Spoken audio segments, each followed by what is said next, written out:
আমরা চলেছি সোমসার রামকৃষ্ণ মঠে। এটা বাঁকুড়া জেলায় অবস্থিত, যদিও বর্ধমান থেকে কাছে। স্বামী ভূতেশানন্দজি দ্বাদশ সভাপতি রামকৃষ্ণ মিশন মঠের এটাই তার জন্মভিটা ছিল। সেখানেই অধুনা মঠ। সুন্দর গ্রাম, পরিচ্ছন্ন, সাজানো গোজানো, খুবই সুন্দর পরিবেশ। আমরা এখানে একদিন ছিলাম।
বাবা সোমেশ্বর শিবের নামেই এই গ্রামের নাম সোমসার।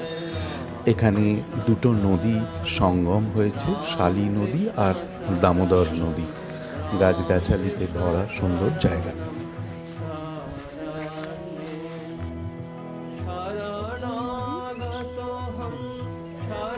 এটা কি নদী গো? আর ওটা তো দামোদর।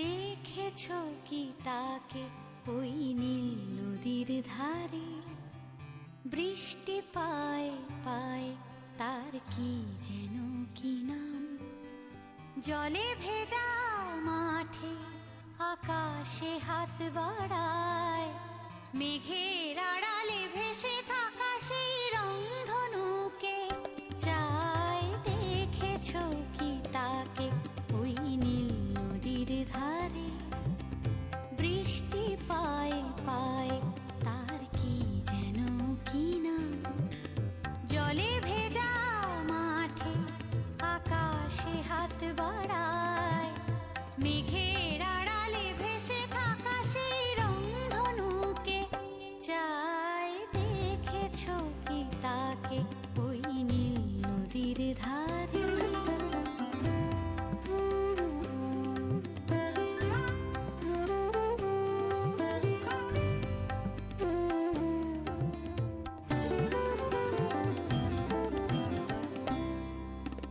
ঝরা পাতা উড়ে তাকে ছুঁয়ে বলে যা যা রে, এখানে বড়ই ফিকে সব, তুই যা যা যা। তাই সে যায় ছুটে বেড়ায় ধূসর প্রান্তরে, মেঘের গায়ে হাত বোলায় রংধনুকে চায়। দেখেছো কি তাকে ওই নীল নদীর ধারে।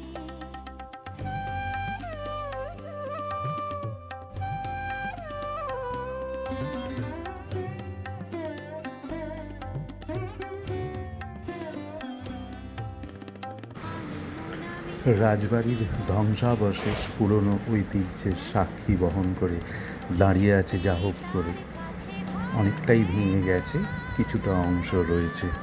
বোঝা যায় এক সময় এখানে খুবই কোলাহল থাকতো।